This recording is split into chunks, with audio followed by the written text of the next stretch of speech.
Hi everybody, Julia Stock, business revolutionary with Be Astute. We are moving on with our A to Z of training provider vocabulary, and we're up to G. And G wouldn't be G without a bit of good practice. More interestingly, from a strategic perspective, it's how you can be capturing good practice and how you can be sharing and celebrating good practice. The art of good management is around the art of spotting when things are going right, being in that moment and making sure that we're going, yeah, like what you're doing there. More importantly, once we praise the individual, it's actually how we can be codifying that genius and sharing it with other staff. And it's always interesting looking at the different cultures within organizations. A lot of training providers are absolutely hubs of learning, and there's a real staff training and staff learning atmosphere, almost to the expense of other things.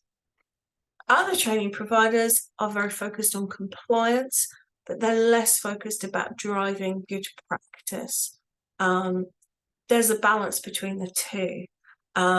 You cannot train your way out of a performance problem. You have to performance manage. But you also can't performance manage yourself out of a quality issue. We have to be able to do both. Ultimately, really great staff training and the sharing and dissemination of good practice drives that team building effort and drives the conversations that help learners progress.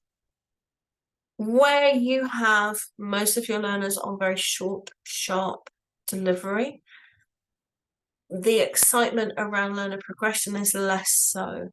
The key issues of good practice are very much around delivery in the classroom, around the quality of that initial assessment. Are we making learners feel connected with us? Are we encouraging them to be in the classroom? Often we're not asking them to do a lot of work outside of the classroom. It's very controlled learning environment. The longer the length of stay, the more the learners are doing outside of an environment that we control. So the more things that we need to train and support our staff in doing. Ultimately, it's the personal relationships that drive success. Does the learner feel like they have a good relationship with their tutor and with the other staff that they come across? Do they feel like somebody cares?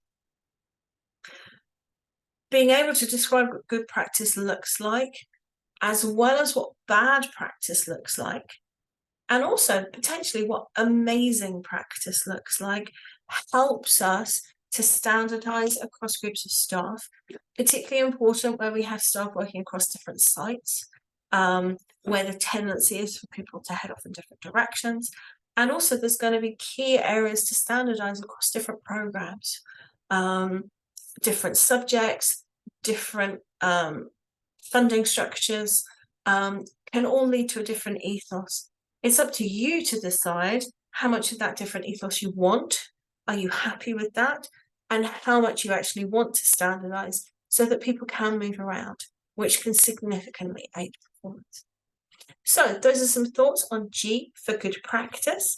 If anything in here has resonated, then please let me know. Thank you.